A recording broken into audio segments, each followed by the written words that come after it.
નમસ્કાર મિત્રો, લાસ્ટ લેક્ચરની અંદર આપણે કેપેસિટર અને કેપેસિટન્સ વિશે વાત કરી હતી. કેપેસિટર એક એવી રચના છે કે જેને લીધે વિદ્યુતભાર સંગ્રહ કરી શકાય છે અને વિદ્યુતભાર સંગ્રહ કરવાની જે ક્ષમતા છે તેને કેપેસિટન્સ કહે છે. લાસ્ટ લેક્ચરની અંદર આપણે ધાતુના ગોળા વડે બનતા કેપેસિટરની વાત કરી હતી. તેમાં એ પણ વાત કરી હતી કે જ્યારે એક ધાતુના ધન વિદ્યુત ભારિત ધાતુના ગોળાની બાજુમાં ઋણ વિદ્યુત ભારિત ધાતુનો ગોળો મૂકવામાં આવે ત્યારે કેપેસિટરના કેપેસિટન્સની અંદર વધારો થાય છે. કેપેસિટન્સની અંદર વધારો થવા પાછળનું કારણ એ છે કે ધારો કે આ ધન વિદ્યુત ભારિત ગોળો છે Q,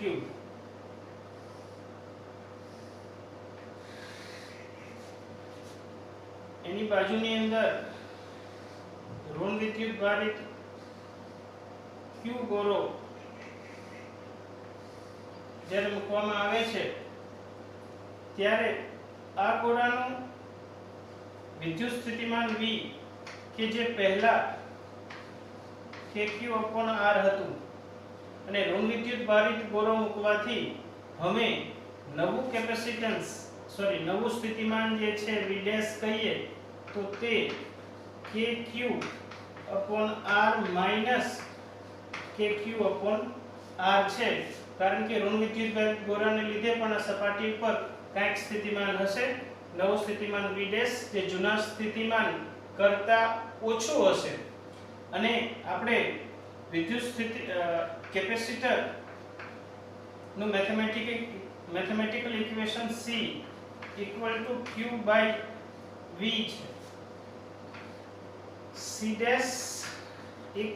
Q/V' લખીએ તો જૂનું કેપેસિટન્સ કે જ્યારે એક જ ગોળો હતો ત્યારે Q/V, નવું કેપેસિટન્સ બાજુમાં ઋણ વિદ્યુત ભારિત ગોળો મૂકવાને લીધે નવું કેપેસિટન્સ બને છે C'. Q/V વિદ્યુતભાર તો પહેલા ગોળા પર જેટલો હતો તેનો તે જ છે, પરંતુ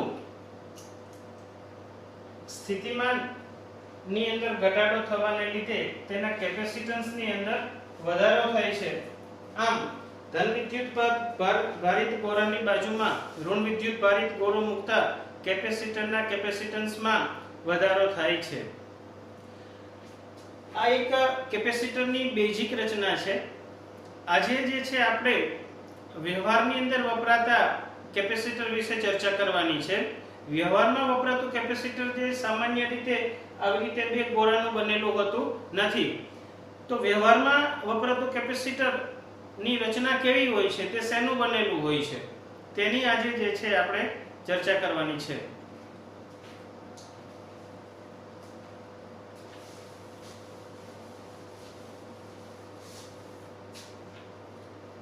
તો કેપેસિટર વ્યવહારિક કેપેસિટર ની અંદર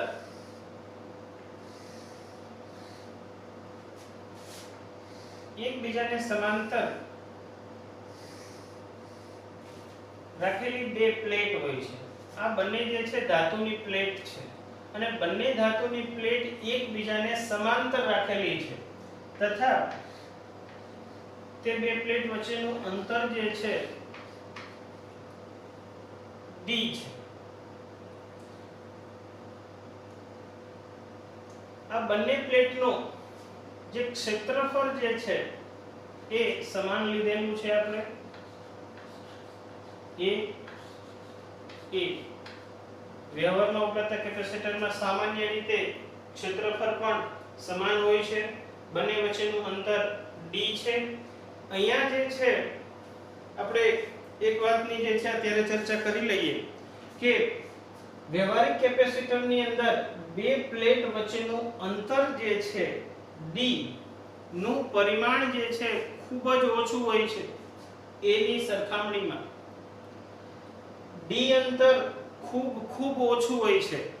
માઇક્રોમીટરની અંદર અથવા તો mm ની અંદર હોય છે. એટલે આ અંતરની સાપેક્ષમાં આ ક્ષેત્રફળ ખૂબ મોટું હોવાને લીધે આ અંતરની સાપેક્ષમાં આ ક્ષેત્રફળને અનંત ક્ષેત્રફળ લઈ શકાય. યાદ રાખજો, આ અંતર આ પરિમાણની સાપેક્ષમાં પ્લેટના ક્ષેત્રફળને અનંત ક્ષેત્રફળ વાળી પ્લેટ લઈ શકાય. હવે જ્યારે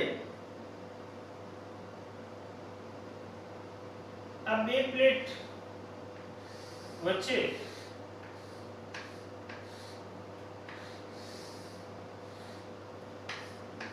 V વોલ્ટની બેટરી કનેક્ટ કરેલી છે. ધારો કે બેટરી લગાડવાને લીધે આ પ્લેટ ધન વિદ્યુત ભારિત થાય છે, આ પ્લેટ ઋણ વિદ્યુત ભારિત થાય છે. ધારો કે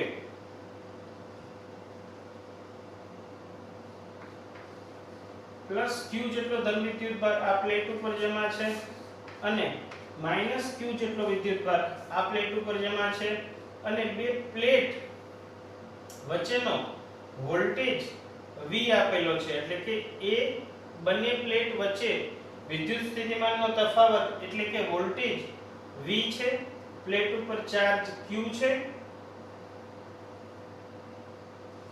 આજે આપણે આ સમાંતર એક ક્ષેત્રફળ વાળી પ્લેટો નું ના કેપેસિટરના કેપેસિટન્સ નું ઇક્વેશન તારવવાનું છે. અહીંયા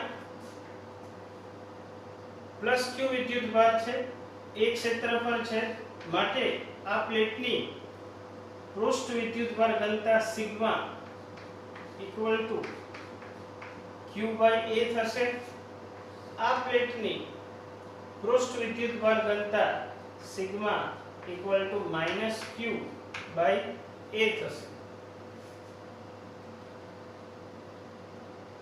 અગાઉ મેં કહ્યું એ પ્રમાણે કે બે પ્લેટ વચ્ચેનું અંતર ખૂબ ઓછું છે.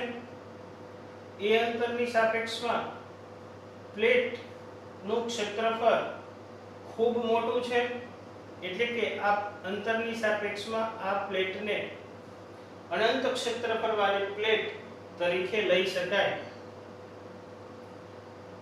આ અનંત ક્ષેત્રફળ વાળી પ્લેટ છે અને તે પ્લેટ ઉપર પૃષ્ઠ વિદ્યુત ભાર ઘનતા સિગ્મા છે. આ પ્લેટ એ પણ અનંત ક્ષેત્રફળ વાળી પ્લેટ છે અને તેના પર પૃષ્ઠ વિદ્યુત ભાર ઘનતા માઈનસ સિગ્મા છે.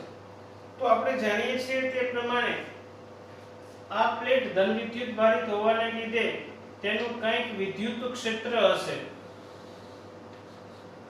જે પ્લસ થી માઈનસ તરફ હશે. ધારી લઈએ કે આ વિદ્યુત ક્ષેત્ર E1 છે. ઋણ વિદ્યુત ભારિત પ્લેટને લીધે પણ બે પ્લેટ વચ્ચેના વિસ્તારની અંદર કંઈક વિદ્યુત ક્ષેત્ર ઉત્પન્ન થશે અને એ વિદ્યુત ક્ષેત્ર પણ પ્લસ થી માઈનસ તરફ હશે, કારણ કે આ પ્લેટ જે છે તે ઋણ વિદ્યુત ભારિત છે. આ વિદ્યુત ક્ષેત્રને આપણે E2 કહી દઈએ. અંતરની સાપેક્ષમાં પ્લેટ અનંત ક્ષેત્રફળ વાળી હોવાને લીધે આપણે અગાઉ ગણી ગયા છીએ તે પ્રમાણે અનંત ક્ષેત્રફળ વાળી પ્લેટ નું વિદ્યુત ક્ષેત્ર અંતર પર આધાર રાખતું નથી. તો અહીંયા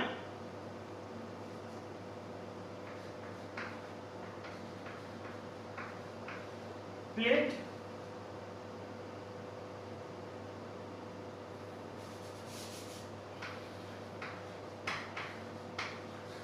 ધન વિદ્યુત ભારિત પ્લેટનું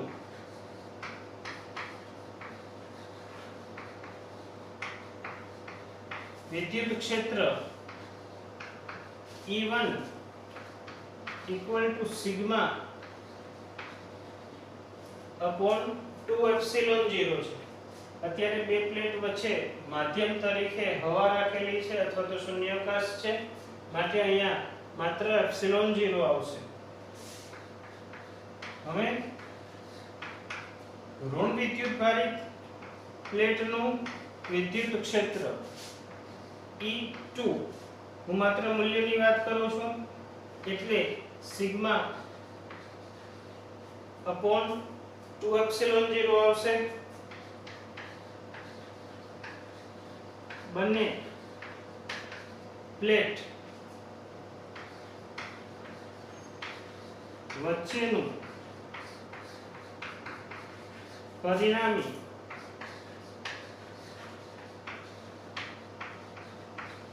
વિદ્યુત ક્ષેત્ર E equal to E1 plus E2 થશે. અહીંયા બંને વિદ્યુત ક્ષેત્રો એક જ દિશામાં છે માટે તેને સદિશ સ્વરૂપે દર્શાવવાની જરૂર નથી. એક જ દિશામાં હોવાને લીધે બંને વિદ્યુત ક્ષેત્રનો સાદો સરવાળો કરી શકાય છે. તો આમ પરિણામી વિદ્યુત ક્ષેત્ર E equal to E1 plus E2.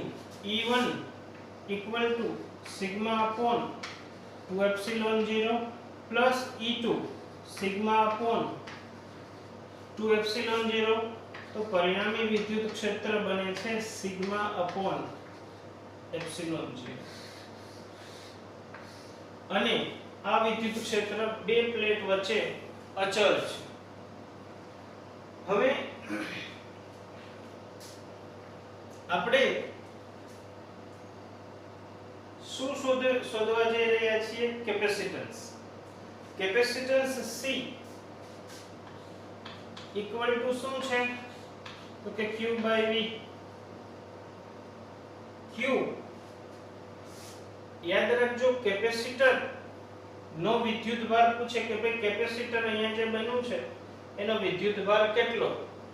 તો ધન વિદ્યુત ભારિત પ્લેટ ઉપર જે કઈ વિદ્યુત ભાર છે તે વિદ્યુત ભારને કેપેસિટરનો વિદ્યુત ભાર કહે છે, નહીં કે બંને પ્લેટના વિદ્યુત ભારનો સરવાળો.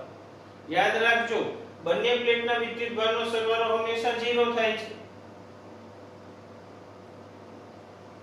તો કેપેસિટન્સ જ હંમેશા 0 થશે. તો જ્યારે પણ જે છે એવું કહેવામાં આવે કે કેપેસિટર પરનો વિદ્યુત ભાર Q છે એટલે એની એક પ્લેટ ઉપર +Q વિદ્યુત ભાર સમજવાનો અને બીજી પ્લેટ ઉપર -Q વિદ્યુત ભાર સમજવાનો. એટલે કે અહીંયા જે છે કેપેસિટરનો વિદ્યુત ભાર Q છે. તો આપણે કેપેસિટન્સ નું ઇક્વેશન તારવવા જઈ રહ્યા છીએ. તો capacitance C = Q by V. Q એટલે કેપેસિટરનો વિદ્યુત ભાર છે, V એટલે બે કેપેસિટર વચ્ચેનો વોલ્ટેજ. તો હવે આપણે બે કેપેસિટર વચ્ચેના વોલ્ટેજ શોધવાનો છે. તો આપણે જાણીએ છીએ તે પ્રમાણે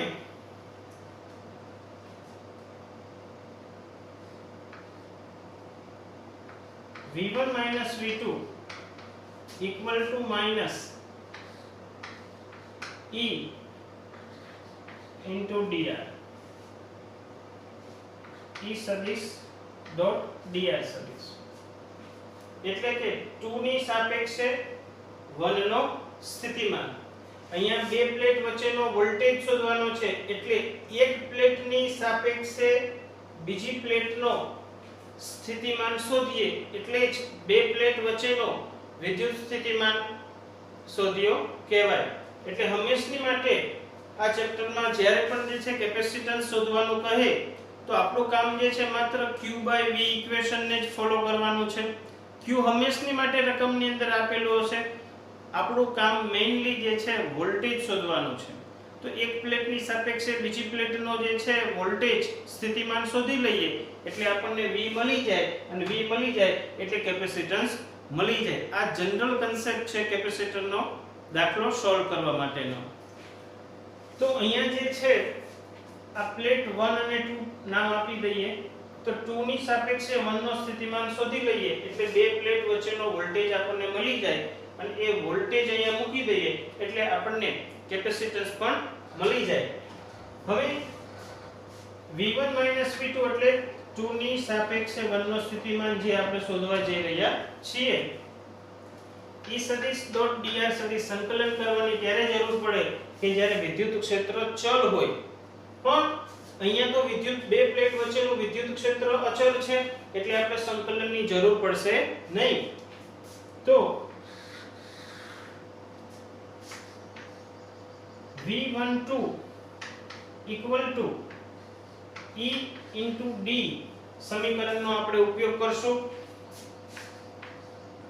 V12 ને હું V નામ આપું છું, V12 પર નામ આપી શકાય.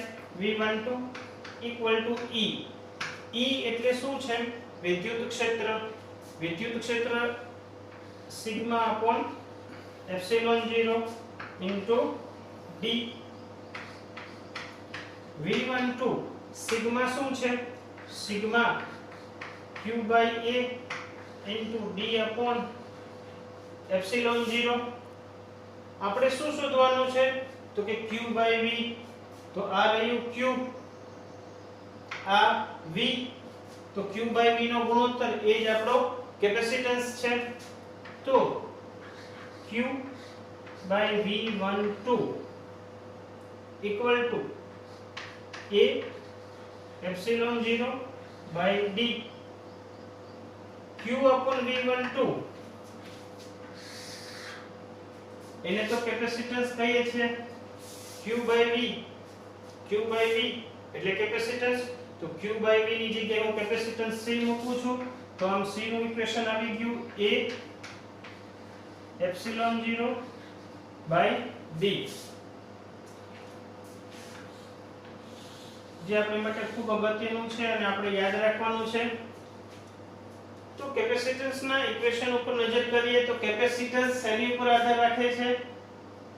A તો પ્લેટનું ક્ષેત્રફળ, એપ્સિલોન 0 તો અચળાંક છે, D તો બે પ્લેટ વચ્ચેનું અંતર જે સામાન્ય રીતે ખૂબ જ ઓછું હોય છે. તો અહીંથી જોઈ શકાય છે કે ક્ષેત્રફળ વધારતા કેપેસિટન્સ વધે છે, અંતર ઘટાડતા પણ કેપેસિટન્સ વધે છે. તો C equal to epsilon 0 A by D. આમ કેપેસિટન્સ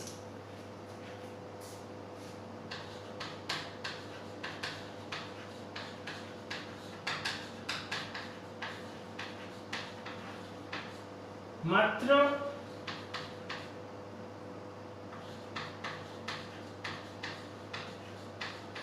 કેપેસિટરના પરિમાણ પર આધાર રાખે છે. તો બે પ્લેટ સમાંતર રાખેલી બે પ્લેટના કેપેસિટરના કેપેસિટન્સનું ઇક્વેશન આપણે તારવ્યું જે ખૂબ જ સિમ્પલ છે. હવે આની અંદર આપણે આગળ વધીએ. આગળનો ટોપિક જે છે કે જ્યારે કેપેસિટરને સમાંતર અને શ્રેણીમાં જોડવામાં આવે ત્યારે તેનો સમતુલ્ય કેપેસિટન્સ કેટલો થશે? આ મુદ્દો આપણે ખૂબ સારી રીતે ભણી ગયા છે વિદ્યુત પ્રવાહની અંદર. જેમાં આપણે ભણ્યા કે ભાઈ બે રેઝિસ્ટન્સ છે R1 ને R2, જેને સિરીઝમાં જોઈન્ટ કરવામાં આવે તો એનો સમતુલ્ય રેઝિસ્ટન્સ કેટલો થશે? R1 R2. તો આને સમતુલ્ય રેઝિસ્ટન્સ R1 R2 કહી શકાય. એવી જ રીતે બે રેઝિસ્ટન્સને સમાંતરમાં જોડવામાં આવે ત્યારે તેનો સમતુલ્ય resistance R equal to R1 into R2 છેદમાં R1 પ્લસ R2 લખી શકાય, જે આપણે સારી રીતે જાણીએ છીએ.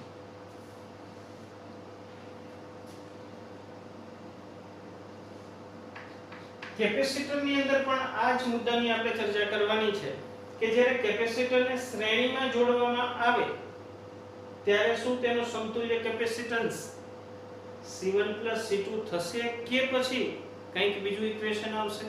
એવી જ રીતે કેપેસિટરને સમાંતરમાં જોડવામાં આવે ત્યારે તેનું કેપેસિટન્સ C C1 C2 છેદમાં C1 C2 આ જ પ્રમાણે આવશે કે કંઈક બીજી રીતે આવશે?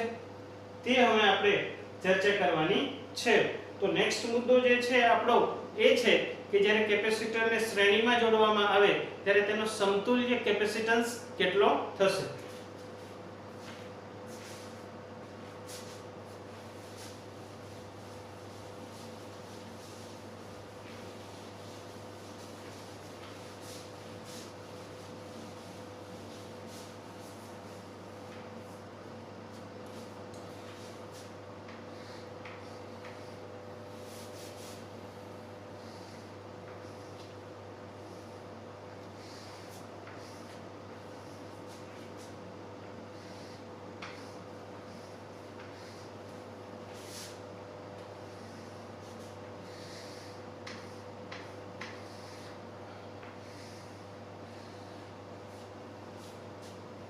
તો અહીંયા જે છે મેં ત્રણ કેપેસિટર લીધા છે C1 C2 C3 ત્રણેય કેપેસિટરના કેપેસિટન્સ અલગ અલગ છે એટલે કે ત્રણેય સમાન નથી આ ત્રણ કેપેસિટરને શ્રેણીમાં જોડી તેને V વોલ્ટેજ આપવામાં આવે છે તો બરાબર સમજજો પ્લસ ટર્મિનલ કેપેસિટરના આ પ્લેટ સાથે જોડાયેલું છે એટલે આ પ્લેટ જે છે ધન વિદ્યુત ભારિત થશે ધારો કે આની પર પ્લસ q જેટલો વિદ્યુત ભાર સંગ્રહિત થયો છે અહીંયા પ્લસ q વિદ્યુત ભાર છે એટલે સામેની પ્લેટ ઉપર માઈનસ q વિદ્યુત ભાર પ્રેરિત થશે કઈ રીતે પ્રેરિત થશે તો કે આ પ્લેટ અને આ પ્લેટ બંને એકબીજા સાથે જોડાયેલી છે કે અહીંયા પ્લસ q વિદ્યુત ભાર છે માટે આ પ્લેટના જે મુક્ત ઇલેક્ટ્રોન છે તે આ પ્લેટ ઉપર આકર્ષાય અને જમા થશે આ પ્લેટ ઉપર જમા થશે એટલે આ પ્લેટ માઈનસ q વિદ્યુત ભાર જેટલી પ્રેરિત થશે હવે આ પ્લેટ ઉપરથી માઈનસ q વિદ્યુત ભાર અહીંયા ગયો તો આ પ્લેટ જે છે વિચારો પ્લસ q વિદ્યુત ભાર પ્રેરણ થયું હશે અહીંયા પ્લસ q વિદ્યુત ભાર પ્રેરિત થયો હશે તો ફરીવાર એ જ કન્સેપ્ટ આ બે પ્લેટ એકબીજા સાથે જોડાયેલી છે તો આ પ્લેટના ઇલેક્ટ્રોન્સ જે છે ફરીવાર આ પ્લેટ ઉપર આકર્ષણ પામીને આવી જશે અને આ પ્લેટ જે છે માઈનસ q વિદ્યુત ભાર જેટલો પ્રેરણ થશે તો આ પ્લેટ જે છે પ્લસ q વિદ્યુત ભાર જેટલી પ્રેરિત થશે અને આ નેગેટિવ ટર્મિનલ બેટરીનો અહીંયા જોડાયેલો છે એટલે અહીંયા માઈનસ q વિદ્યુત ભાર પ્રેરિત થશે આમ કેપેસિટરની દરેક પ્લેટ ઉપર પ્લસ q વિદ્યુત ભાર માઈનસ q વિદ્યુત ભાર plus q minus q plus q minus q વિદ્યુત ભાર જમા થયેલો છે પરંતુ એક વસ્તુ યાદ રાખજો કે બેટરી દ્વારા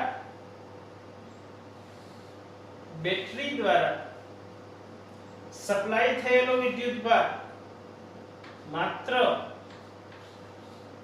q છે બેટરીએ માત્ર q જેટલો વિદ્યુત ભાર જ અહીંયા આ પ્લેટ ઉપર જમા કર્યો આ વિદ્યુત ભાર તો પ્રેરિત થયો છે બેટરીએ સપ્લાય કરેલો નથી આ વિદ્યુત ભાર પ્રેરિત થયેલો છે આ વિદ્યુત ભાર પ્રેરિત થયેલો છે આ વિદ્યુત ભાર પ્રેરિત આ વિદ્યુત ભાર પ્રેરિત થયેલો છે તો બેટરી દ્વારા સપ્લાય કરેલો વિદ્યુત ભાર q છે આ બાબત એક બરાબર ધ્યાન રાખજો બીજી બાબત એ ધ્યાન રાખશો કે જ્યારે કેપેસિટરને શ્રેણીમાં જોડવામાં આવે આ આપણે વાત કરી રહ્યા છીએ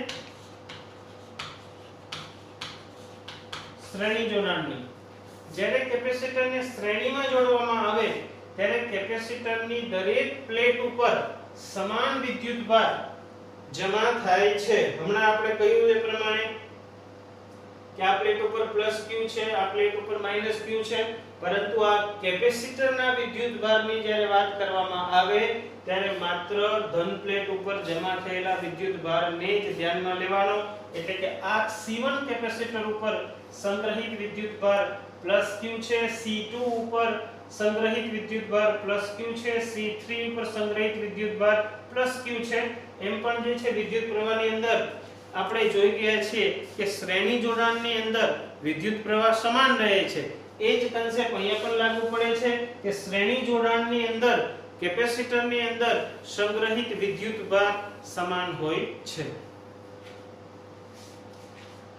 ચલો હવે આપણે આ ત્રણ કેપેસિટરને સમતુલ્ય એક કેપેસિટર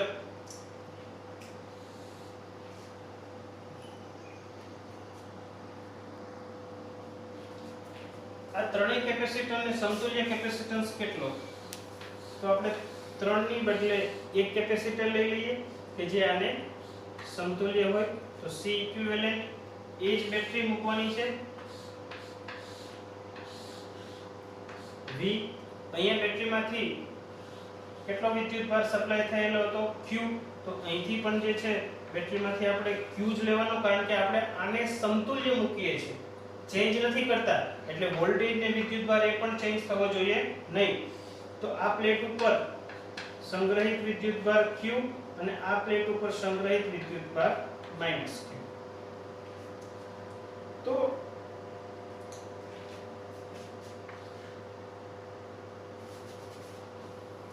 હવે અહીંયા કેપેસિટન્સ C1 છે, એના પર સંગ્રહિત વિદ્યુતભાર Q છે. તો આનો voltage Q C equal to Q by V equation આપણે જાણીએ છીએ. તો તેના ઉપરથી voltage V equal to Q by C થઈ શકે. તો અહીંયા કેપેસિટરનો કેપેસિટન્સ C1 છે, એના પર સંગ્રહિત વિદ્યુતભાર Q છે. તો આ બે પોઈન્ટ વચ્ચે, એટલે કે કેપેસિટરના બે છેડા વચ્ચેનો વોલ્ટેજ ને હું V1 કહું, તો આ ઇક્વેશન પ્રમાણે Q by C પ્રમાણે અહીંયા સંગ્રહિત વિદ્યુતભાર કેટલો છે? Q. એનો કેપેસિટન્સ કેટલો છે? C1. એવી જ રીતે આ કેપેસિટર ના વોલ્ટેજની વાત કરીએ, V2 સેમ નહીં હોય, કારણ કે કેપેસિટન્સ સમાન નથી. તો બીજા કેપેસિટરના વોલ્ટેજ V2 ઇક્વલ ટુ એના પર સંગ્રહિત વિદ્યુતભાર કેટલો છે? Q. એનું કેપેસિટન્સ કેટલું છે? C2. આના ઉપર સંગ્રહિત વિદ્યુતભાર તો Q જ છે, તો આના voltage V3 equal to Q by C3. તો આ સપ્લાય વોલ્ટેજ છે. કિર્ચોફના વોલ્ટેજના નિયમ પ્રમાણે V equal two V1 V2 V3 થશે. V equal two V1 V2 V3, જે આપણે જાણીએ છીએ V1 ઇક્વલ ટુ શું છે? Q by C1. V2 equal to Q by C2, Q by C3.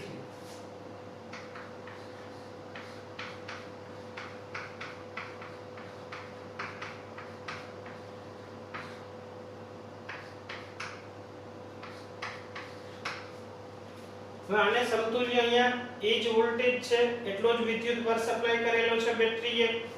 તો અહીંયા લખીએ તો કેપેસિટર પર સંગ્રહિત વિદ્યુતભાર Q, એનો કેપેસિટન્સ સમતુલ્ય capacitance C equivalent, voltage V. તો વોલ્ટેજ V ઇક્વલ ટુ સંગ્રહિત વિદ્યુતભાર Q, સમતુલ્ય capacitance C equivalent, equation 2.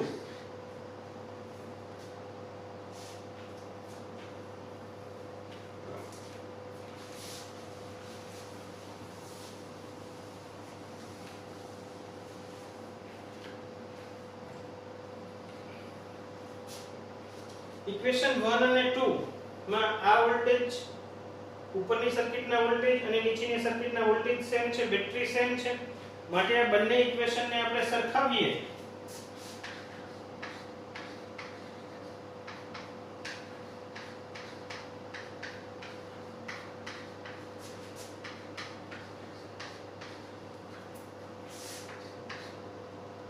Q cancel થશે. C equivalent equal to 1 upon C1 plus 1 upon C2 plus 1 upon C3.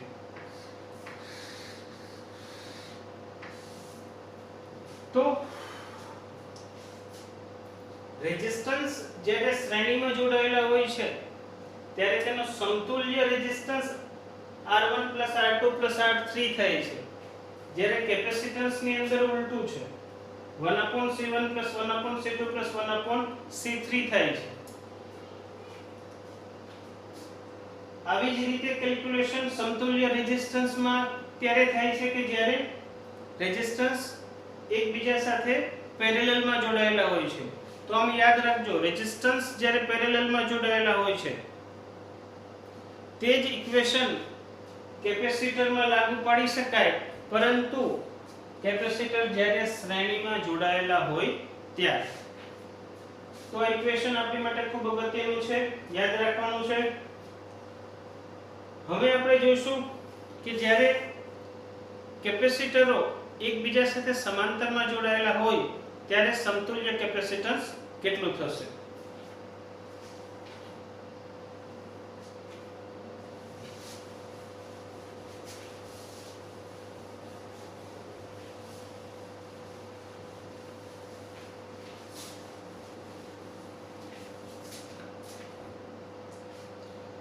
ત્રણ અલગ અલગ કેપેસિટર લઈ લઉં છું.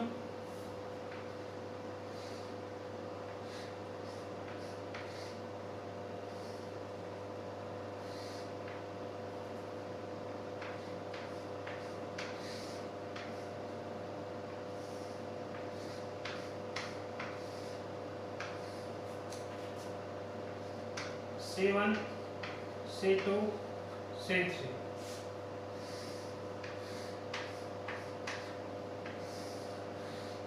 3 વોલ્ટની બેટરી જોડેલી છે,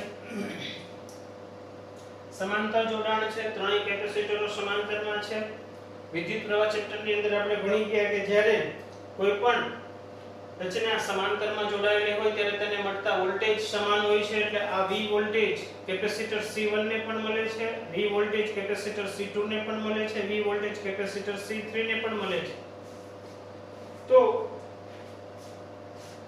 Q CV ઇક્વેશન મુજબ કેપેસિટર 1 ઉપર સંગ્રહિત વિદ્યુતભાર Q1 C1 V થશે. Q2 ઉપર સંગ્રહિત વિદ્યુતભાર Q2 C2 V થશે. કેપેસિટર 3 પર સંગ્રહિત વિદ્યુતભાર Q3 C3 V થશે. તો બેટરી દ્વારા સપ્લાય થયેલો વિદ્યુતભાર કેટલો? તો કે કેપેસિટર 1 માટે Q1, કેપેસિટર 2 માટે Q2, કેપેસિટર 3 માટે Q3.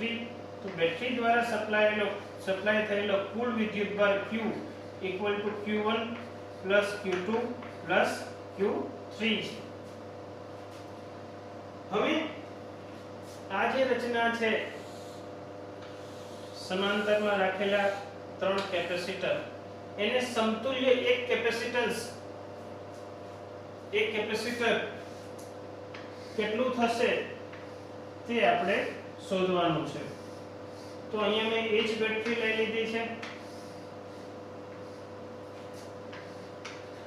C ઇક્વિવેલન્ટ શોધવાનું છે. આ કેપેસિટરનો કેપેસિટન્સ C ઇક્વિવેલન્ટ છે, આપણે ધારી લીધું છે.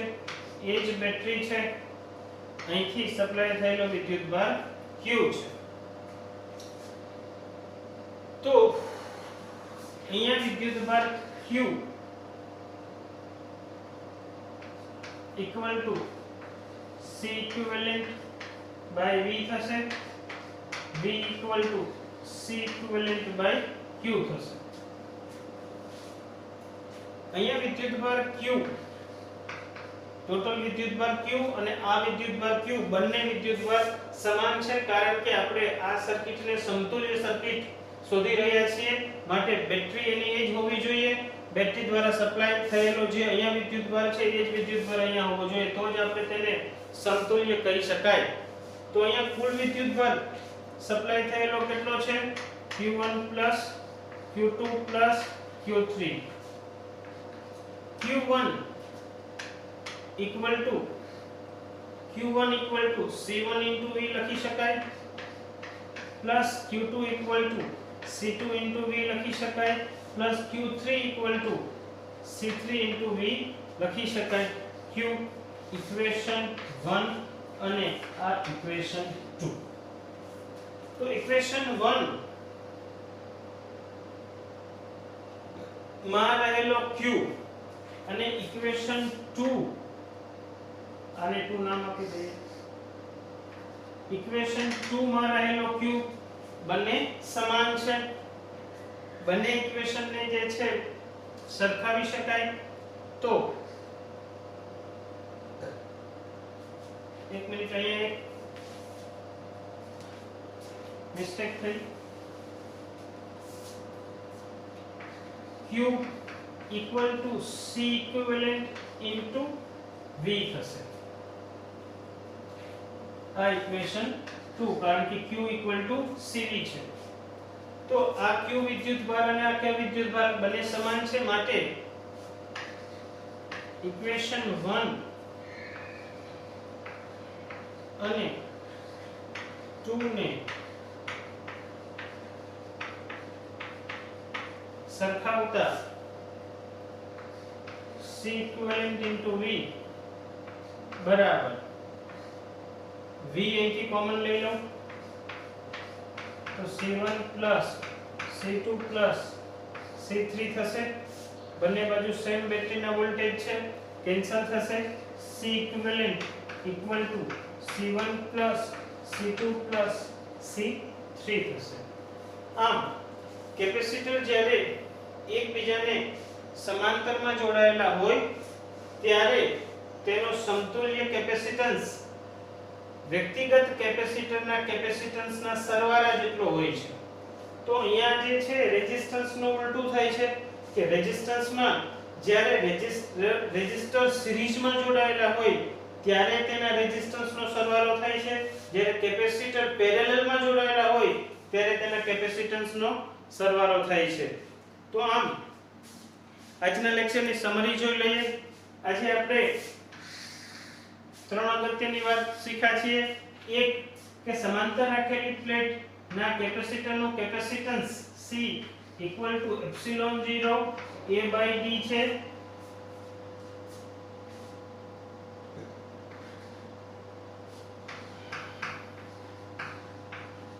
કેપેસિટરો શ્રેણીમાં જોડાયેલા હોય તો સમતુલ્ય capacitance 1 upon C equivalent equal to 1 upon C1 plus 1 upon C2 plus 1 upon C3 plus 1 upon Cn. એવી જ રીતે કેપેસિટરો જ્યારે સમાંતરમાં જોડાયેલા હોય ત્યારે સમતુલ્ય capacitance C1 plus C2 plus C3 plus plus plus Cn લખી શકાય. તો આજના લેક્ચર માટે આટલું. નેક્સ્ટ લેક્ચરમાં પણ આપણે કેપેસિટરની જ વાત કરશું. નેક્સ્ટ લેક્ચરની અંદર આપણે વાત કરશું કે કેપેસિટરને જ્યારે બેટરી સાથે જોડવામાં આવે છે ત્યારે કેપેસિટરમાં સંગ્રહિત ઊર્જા કેટલી હોય છે, એટલે કે કેપેસિટર દ્વારા સંગ્રહિત ઊર્જા કેટલી તેનું ઇક્વેશન આપણે તારવશું, તેના વિશે ચર્ચા કરશું. ત્યાં સુધી રજા આપશો. Thank you.